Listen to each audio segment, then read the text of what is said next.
Part 1. The discovery. I never saw it coming. Maybe that's the most painful part of all of this. The complete and utter shock. Laura and I had been together for 10 years, married for 8. I thought we were solid. We were that couple everyone looked up to, the ones who always seemed to have it all figured out. I was wrong. God, was I wrong. It was a Sunday afternoon when my world started to crumble. Sundays were our lazy days. We'd sleep in, make pancakes, and lounge around watching Netflix. But that day, Laura was acting strange. She was jumpy, like she was constantly waiting for her phone to buzz. I didn't think much of it at first, figured she was just stressed from work or something. I was in the kitchen flipping pancakes when she practically jumped out of her skin at the sound of her phone vibrating on the counter. Her eyes darted to me before she grabbed it and turned her back to read the message. "Everything all right?" I asked, flipping another pancake onto the growing stack. "Yeah," she said, her voice just a little too high-pitched. "Just a work thing. I'll be right back." Without another word, she hurried off to the bedroom, shutting the door behind her. I watched her go, a knot forming in my stomach. It wasn't like her to be so secretive. I shook it off, convincing myself that I was overthinking. Laura worked in marketing, and sometimes she got pulled into weekend emergencies with clients. But even as I tried to rationalize it, something about her behavior didn't sit right. Just then, the front door swung open, and my brother, Tyler, strolled in like he always did, without knocking. "Yo, Jake, you better have some of that good coffee left." His voice was full of that casual confidence I'd always admired. I forced myself to smile, pushing the unease to the back of my mind. "Would I ever let you down, man?" I joked, slapping him on the back as I handed him a mug. Tyler and I have always been close. Growing up, we were inseparable. Even as adults, we were best friends. He was the life of every party, the guy everyone loved. He had this charm about him that made people gravitate towards him. I never once thought that charm would be the thing that destroyed my marriage. We stood in the kitchen, catching up about work and sports, just two brothers shooting the breeze. Everything felt so normal. I didn't notice the way Laura stiffened when she heard his voice, or how she quickly busied herself with dishes that didn't need washing when she finally came back downstairs. "Hey, Laura." Tyler greeted her with that big, charismatic smile. "Long time no see." She smiled back, but it didn't reach her eyes. "Yeah, it's been a while," she said, her voice a little too controlled. She kept her eyes on the plates she was setting on the table, not looking at him. I figured they must have had one of their usual playful arguments the last time we all hung out. They were always teasing each other like siblings, and I never thought anything of it. We all sat down to eat, and I tried to shake off the weird tension. Laura was quieter than usual, her laughter a bit forced. Tyler, on the other hand, was his usual self, loud, charming, and cracking jokes that had me in stitches. I figured maybe she was just tired or still stressed from whatever work thing had her so distracted earlier. Halfway through breakfast, her phone buzzed again. Her face went pale, and she fumbled to silence it, her hands shaking. I caught a glimpse of the screen before she snatched it up, just a number, no name. She excused herself and practically ran to the bathroom. "What's up with her?" Tyler asked, shoving another forkful of pancakes into his mouth. He sounded casual, but there was a flicker of something in his eyes, something I couldn't quite place. "Work stress, I think," I said, trying to sound nonchalant. "She's been getting pulled into weekend stuff a lot lately." "Yeah, I bet," he mumbled, looking down at his plate. I almost didn't hear him. I wanted to ask him what he meant, but Laura came back, plastering on a smile. "Sorry about that," she said, sitting back down. Crisis averted. Tyler's eyes flicked to hers, and for a split second, something passed between them, something I didn't understand. But then he was back to his joking, charming self, and Laura was laughing along, although her eyes didn't quite match the smile on her face. After breakfast, Tyler hung around longer than usual. We watched a football game in the living room, cracking open a couple of beers even though it was barely noon. Laura sat with us, but she was on edge, glancing at her phone every few minutes. She laughed at all the right moments, but it felt forced. When the game ended, Tyler finally got up to leave. Laura's shoulders sagged with what looked like relief, but she quickly masked it when I turned to her. "You all right?" I asked, wrapping an arm around her shoulders. She leaned into me, but her body was stiff. "Yeah, just tired. I didn't sleep well last night." I kissed her forehead. "Go take a nap. I'll clean up." She looked at me like she wanted to say something, but then her eyes flicked to the door Tyler had just walked out of, and she just nodded. Yeah, I think I will. I started cleaning up, trying to ignore the weird feeling gnawing at my gut. That's when I noticed it. A faint whiff of Tyler's cologne. It was strong, like he'd been standing right next to me. But he'd left almost 10 minutes ago. I looked around, confused, and that's when I realized it was coming from Laura's scarf, draped over the back of the chair she'd been sitting in. My heart skipped a beat. Tyler never wore that much cologne. Or maybe I was just starting to notice things I never had before. I tried to convince myself that maybe she'd hugged him goodbye or something. But why would it be so strong? And why did she seem so nervous around him? The doubt was like poison, spreading through me, tainting everything. I tried to push it away, but it was there, whispering in my ear, planting seeds of suspicion. And from that moment on, nothing felt the same. I didn't realize it then, but that was the day everything started to fall apart. Part 2. The suspicion. The days that followed were filled with unease. I tried to act normal, but every time I looked at Laura, I couldn't shake the feeling that something was off. I started noticing little things that had never bothered me before. She was on her phone more than usual, her fingers flying over the screen before she'd tuck it away like she didn't want me to see. She was quieter, too. Distant. Our conversations felt forced, like she was playing a part. I kept telling myself I was being paranoid. I had no reason not to trust her, right? We'd built a life together, a marriage founded on love and friendship. But that nagging doubt kept gnawing at me, and it was driving me insane. Tyler didn't help. He started dropping by more often. Not that it was unusual for him to visit. He'd always been welcome in our home. But now his presence felt different, intrusive even. I'd catch him and Laura exchanging these quick, almost guilty looks, and every time it happened, my heart would race. I tried to ignore it.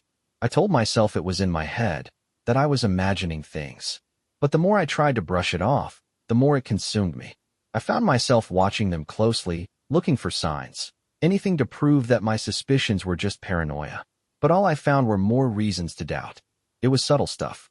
The way Laura's face would light up when she saw Tyler, then quickly fall when she noticed me watching. The way they seemed overly polite with each other, their laughter too rehearsed. It didn't feel natural. Not anymore. One evening, I came home from work to find Tyler's car in the driveway. My stomach did a flip, and I had to take a deep breath before walking inside. I heard them before I saw them, laughing in the kitchen. It sounded innocent enough, but the knot in my chest tightened. I rounded the corner and found them standing closer than they needed to be. Laura's hand was on his arm, her face flushed as she laughed at something he'd said.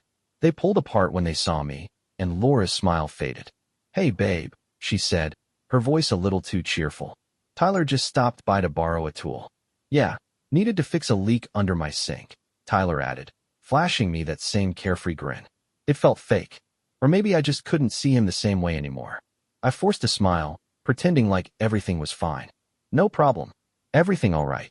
"Yep, all good," Tyler said, but his eyes flicked to Laura before landing back on me.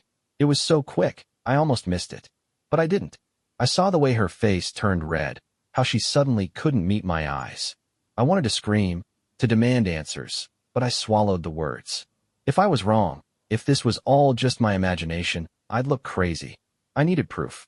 I started paying closer attention. I watched how often Laura's phone would buzz, how she'd rush to check it before locking the screen. One night, while she was in the shower, I finally gave in to the temptation. Her phone was on the nightstand, face down. My hands were shaking as I picked it up. The screen lit up, asking for her password. I hesitated, feeling a wave of guilt crash over me. But then I remembered the looks, the laughter, the way she'd been acting around Tyler. I needed to know. I tried her birthday first. Nothing. Our anniversary. Wrong again. My heart pounded as I tried one more, her old high school mascot. The phone unlocked, and I let out a shaky breath. I went straight to her messages, scrolling through her recent conversations. Work group chats, texts from her mom, messages from a few friends. But nothing from Tyler. I frowned, scrolling further. There was no trace of him. My mind raced. They were close. They always texted about family events or weekend plans. But there was nothing here. No messages at all, which meant she was deleting them. I felt sick. My hands were clammy, my head spinning. Why would she delete their texts unless she was hiding something? I heard the water turn off in the bathroom. and I quickly put her phone back where I found it, my heart racing. I climbed into bed, trying to look normal as Laura walked in, towel drying her hair. She smiled at me, but it didn't reach her eyes. I smiled back, my chest aching. That night, I barely slept. Every time I closed my eyes, I saw them together, laughing, whispering. The image of her hand on his arm was seared into my brain, mocking me. I was losing my mind, torn between my love for her and the fear that she was lying to me. The next morning, I decided I needed to be smarter. If they were hiding something, they were being careful. I couldn't confront her without proof, and I couldn't keep torturing myself with doubt. I needed the truth, once and for all. I started making excuses to leave work early, to come home at random times. I'd say I forgot my wallet or needed to pick up something I left behind. I never caught them together, but every time I walked through the door, I half expected to. I'd listen for hurried footsteps, for the sound of a door closing. But nothing ever happened. It was driving me insane. I was losing sleep, barely eating. I couldn't focus at work, my mind constantly replaying every interaction, every look, every laugh. I felt like I was losing myself, drowning in suspicion. One evening, after another day of driving myself crazy, I decided to check her phone again. I waited until she was asleep, her breathing slow and steady beside me. I slipped out of bed, careful not to wake her, and grabbed her phone from the nightstand. I unlocked it again and went to her messages, scrolling through. Still nothing from Tyler. But then I noticed something else, a new messaging app, one I didn't recognize. My heart skipped a beat. She'd never mentioned using a different app. I opened it, my hands shaking. It asked for a password, and I cursed under my breath. I tried the same ones I'd used before, but none of them worked. Panic surged through me, and I almost dropped the phone. Why would she need a secret messaging app? Who was she talking to? I looked at her, sleeping peacefully, unaware of the chaos in my head. I knew then that I wouldn't rest until I knew the truth, no matter how much it hurt. Part 3. The Evidence. The next few days were torture. I couldn't look at Laura without feeling sick. Every smile she gave me felt fake, every laugh forced. I started to question everything, every touch, every word. Was she pretending? Was it all an act? I became obsessed with that messaging app. I tried to find out more about it, searching online, learning how it worked. It was designed to be discreet, to hide conversations. The more I learned, the more my stomach twisted. She was hiding something. She had to be. But I needed proof. Real proof. Not just suspicions or gut feelings. I needed something undeniable, something she couldn't lie her way out of. I couldn't confront her without it. I wouldn't give her the chance to spin this around and make me look crazy. I decided to check her phone again, but this time, I needed to be smarter. If she was using that app to talk to Tyler, then she was careful. Too careful for me to just stumble on it by accident. I needed to catch her in the act. I started paying more attention to her routines, when she'd check her phone the most. It was always the same times. Early in the morning before work, and late at night when she thought I was asleep. I started staying up later, pretending to be asleep while I watched her out of the corner of my eye. One night, I caught her. She was lying next to me, her face illuminated by the soft glow of her phone. Her fingers moved quickly, tapping out a message before she smiled at the screen, her eyes lighting up. I felt my chest tighten, my heart shattering into a million pieces. She never smiled at me like that anymore. I closed my eyes, pretending to be asleep as she continued texting, her face soft and happy. When she finally put her phone away and rolled over, I lay there in the darkness, my chest aching. I was losing her. No, I'd already lost her, and I didn't even know when it had happened. The next day, I put my plan into action. I told Laura that I had to work late, knowing she'd take the opportunity to text him more freely if she thought I wouldn't be around. I watched her face carefully when I told her, searching for any sign of guilt, but she just smiled and told me to be safe. I left the house, driving around the block and parking down the street where she wouldn't see me. I waited for half an hour before walking back, moving quietly as I let myself in through the side door. The house was silent. I crept down the hall, stopping outside the bedroom. I could hear her laughing softly. "You're such an idiot," she said, her voice playful. "No, he's at work. We're fine." My blood ran cold. There was no one else she could be talking about. She was talking about me. I peeked around the corner, my heart pounding. She was lying on the bed, her back to me, her phone held up in front of her face. I couldn't see the screen, but I could see the way she was smiling, the way she was twirling her hair around her finger. She looked so happy, so carefree. I wanted to storm in there, to demand answers, to scream at her for betraying me. But I forced myself to stay calm. I couldn't blow this. Not yet. I backed away, moving quietly as I left the house, and went back to my car. I sat behind the wheel, my hands shaking. It was real. I couldn't deny it anymore. She was cheating on me. I felt like I was going to be sick. I gripped the steering wheel, my knuckles turning white as I tried to breathe. I'd suspected it, but hearing her say it out loud, knowing for sure, it hurt more than I ever thought it could. But I still needed proof. Real proof. If she was using that app to text Tyler, then I needed to see the messages for myself. I couldn't just accuse her without anything to back it up. She'd deny it, twist it around, make me look like the crazy one. No, I needed to be smart. I went back to the house a couple of hours later, making sure to make noise as I came through the front door. Laura was in the kitchen, her phone nowhere in sight. She smiled at me, kissing me on the cheek like everything was fine. I forced myself to act normal, to play the part of the clueless husband. That night, I waited until she was asleep before taking her phone again. My hands were steady this time, my heart cold and hard. I unlocked it and went straight to the messaging app. I tried the same passwords as before, but none of them worked. I gritted my teeth, fighting back a wave of frustration. She was smart, I'd give her that. But I was smarter. I just needed to figure out the password. I thought about everything I knew about her, her habits, her favorite things. I tried a few more combinations before it finally unlocked, and my breath caught in my throat. The screen filled with messages, a long thread of texts, pictures, videos. I scrolled up, my heart sinking as I read through them. They were from Tyler. All of them. Flirty jokes, inside references, confessions of love. I felt sick as I read them, my eyes burning with tears I refused to let fall. It was worse than I'd imagined. They weren't just hooking up, they were in love. There were pictures too. Selfies of them together, smiling, their faces pressed close. There were photos of them in our house, sitting on our couch, standing in our kitchen. He'd been here, in my home, laughing behind my back while he took everything from me. But the worst were the videos. I didn't watch them, couldn't bring myself to, but the thumbnails were enough.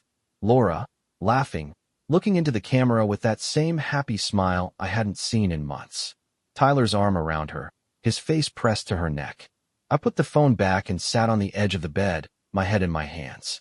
I felt like my chest was being ripped open, my heart crushed under the weight of their betrayal. My wife, my brother, the two people I trusted most in the world. It was all real. It was right there, staring me in the face. I had the proof I needed, but I wished to God I didn't. I knew my marriage was over, but it wasn't just Laura I was losing. It was my brother, my best friend, my family. They destroyed everything, and I had no idea how to pick up the pieces.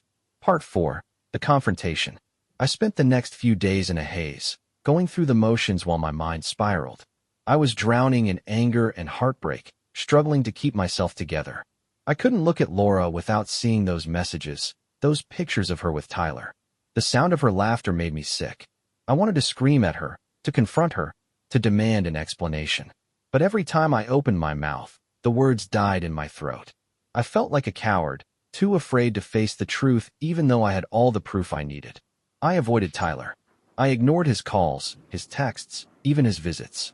I couldn't stand to see his face, to pretend like everything was normal when I knew what he'd done. He showed up one afternoon, pounding on the door, his voice cheerful as he called my name. I stood on the other side, my fists clenched, listening as he knocked again and again. "Yo, Jake. You home? Laura said you weren't feeling well. I brought you some soup, man." His voice was dripping with fake concern, and I wanted to punch him, to wipe that smug tone off his face. I didn't move, didn't make a sound. Eventually, he gave up and left, and I watched from the window as he walked to his car, his phone already out as he texted someone. Probably her. The rage inside me grew with every passing day, boiling until I thought I'd explode. I couldn't keep living like this, pretending I didn't know. I couldn't keep playing the fool while they laughed behind my back. I needed to confront them, to end this charade once and for all. I decided to do it on Saturday. Tyler always came by on Saturdays, like clockwork. He'd hang out for a bit, shoot the breeze, and then leave. It was the perfect opportunity. That morning, I pretended everything was normal. I kissed Laura on the cheek, told her I was going to run some errands, and left the house. I didn't go far, just around the block, parking where I could see the house but couldn't be seen. And then I waited. Sure enough, Tyler showed up less than an hour later. He strolled up to the front door, his hands in his pockets, looking as relaxed as ever. Laura opened the door, and they stood there for a moment, just looking at each other. I watched as her face softened, as she reached out and touched his arm. He leaned in, and they hugged, her head resting on his shoulder. I gripped the steering wheel, my knuckles turning white. They looked so comfortable, so familiar, like they'd done it 100 times before. My heart twisted painfully, the betrayal slicing through me. They went inside, and I waited, giving them time to get comfortable. My chest was tight, my pulse racing. I didn't know what I was going to do, but I knew I couldn't keep living like this. I couldn't keep pretending I didn't know. I got out of the car and walked up to the front door, my footsteps heavy. My hands were shaking as I unlocked it and walked inside. The house was quiet, but I could hear their voices coming from the living room. I followed the sound, moving slowly, my heart pounding in my chest. They were on the couch, sitting close, their heads bent together as they looked at something on her phone. They were laughing, so lost in their little world that they didn't even hear me come in. I stood there for a moment, just watching them. I wanted to burn this image into my memory, to remember exactly how they looked, laughing and happy while they tore my life apart. Having fun. My voice was cold, unfamiliar even to me. They both jumped, their heads snapping up as they turned to look at me. Laura's face went pale, her eyes wide with shock. Tyler looked like he'd seen a ghost. "Jake, I thought you were out," Laura stammered, her voice trembling. She looked at Tyler, then back at me, panic flashing across her face. "Yeah, I bet you did," I said, stepping into the room. "Thought you'd have the house to yourselves, huh? How convenient." Tyler stood up, his hands raised. "Hey, man, this isn't what it looks like." I laughed, the sound harsh and bitter. "Really? Because it looks like my wife and my brother getting a little too comfortable on my couch." Laura stood up too, her hands shaking. "Jake, please, it's not. We were just..." "Just what?" I snapped, cutting her off. "Just hanging out? Just being friendly." I looked at Tyler, my vision blurring with anger. "Is that what this is? You just hanging out with my wife behind my back?" His face flushed. "Jake, calm down. You're overreacting." Overreacting. He had the nerve to tell me I was overreacting. My hands clenched into fists, my body trembling with rage. Overreacting? I saw the messages, Tyler. I saw the pictures. I know everything.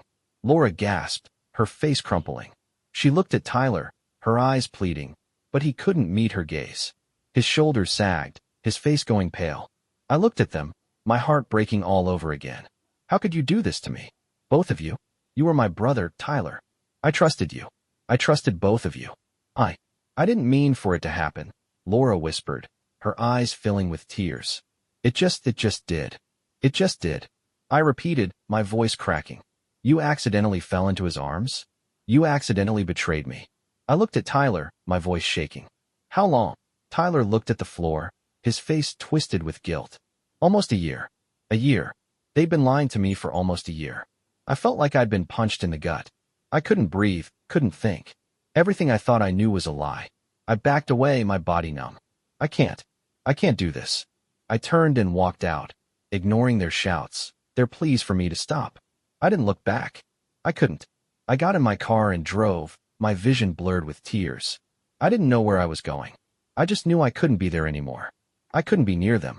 I was shattered, and I didn't know how to put the pieces back together. Part 5, The Aftermath.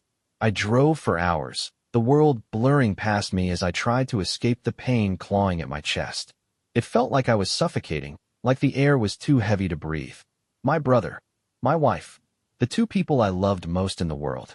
They'd ripped my heart out and left me bleeding. I ended up at a motel on the edge of town, some rundown place that smelled like stale cigarettes. I didn't care. I just needed to be alone, away from everything that reminded me of them. I collapsed onto the bed, my body shaking as I finally let myself break.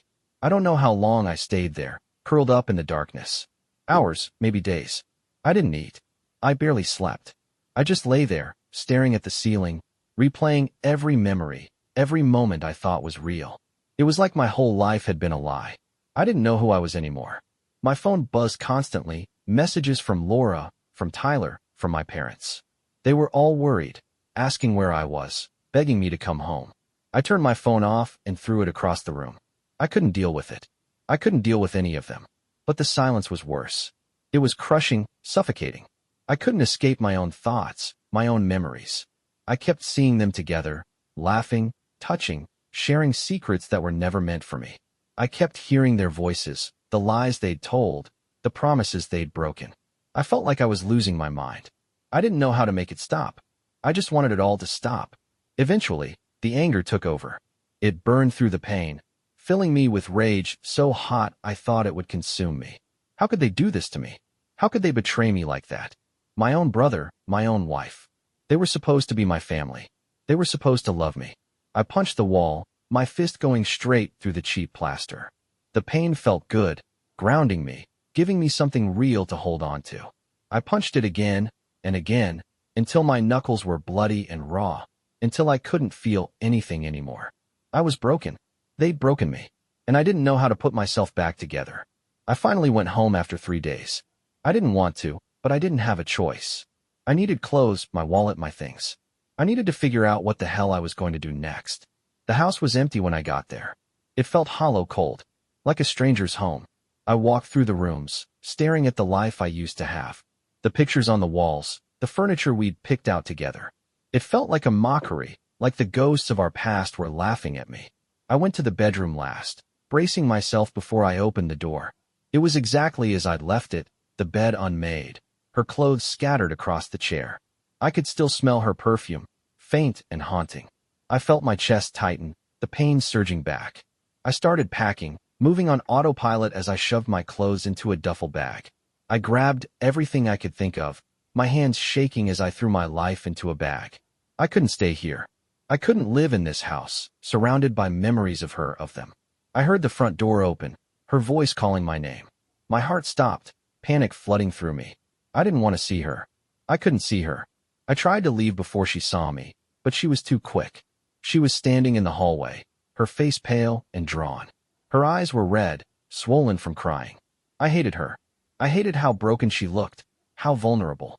I hated that even now, even after everything, a part of me still wanted to comfort her. "Jake, please, can we talk?" Her voice was soft, pleading. I looked away, my jaw clenching. "There's nothing to talk about. Please. I'm so sorry. I never meant to hurt you." Her voice broke, a sob escaping her lips. I was stupid. I was selfish. I hate myself for what I did. I laughed, the sound bitter and cold. "You hate yourself? You think that makes it better?" I turned to face her, my hands clenched into fists. "You destroyed me, Laura. You and Tyler. You ruined everything." Tears streamed down her face, her shoulders shaking. I know I did. I was weak. I was stupid. I don't even know why. I don't know how it happened. Don't give me that. I snapped, my voice rising. You knew exactly what you were doing. You chose him. You chose to lie, to betray me. You chose him over me. She sobbed, covering her face with her hands. I didn't mean to. I didn't. I was confused. I love you, Jake. I never stopped loving you. I felt like I'd been punched in the gut. I staggered back, shaking my head. You don't get to say that. You don't get to pretend this was some mistake. You knew what you were doing. You knew, and you did it anyway. She looked at me, her eyes desperate, broken. I don't want to lose you. Please, please don't leave me. We can fix this. It's too late, I said, my voice cold dead. You killed us. You and Tyler. You destroyed everything we had. She crumpled to the floor, her body shaking as she sobbed. I wanted to feel satisfaction, to feel vindicated. But all I felt was empty. I turned and walked out, leaving her there on the floor. I couldn't be in that house anymore. I couldn't be near her. I drove away, my chest hollow, my heart shattered. I didn't know where I was going. I just knew I couldn't go back. Not after everything they'd done. I'd lost my wife. I'd lost my brother. I'd lost my entire life. And I didn't know how to start over. All I knew was that I had to. Even if it killed me. The end.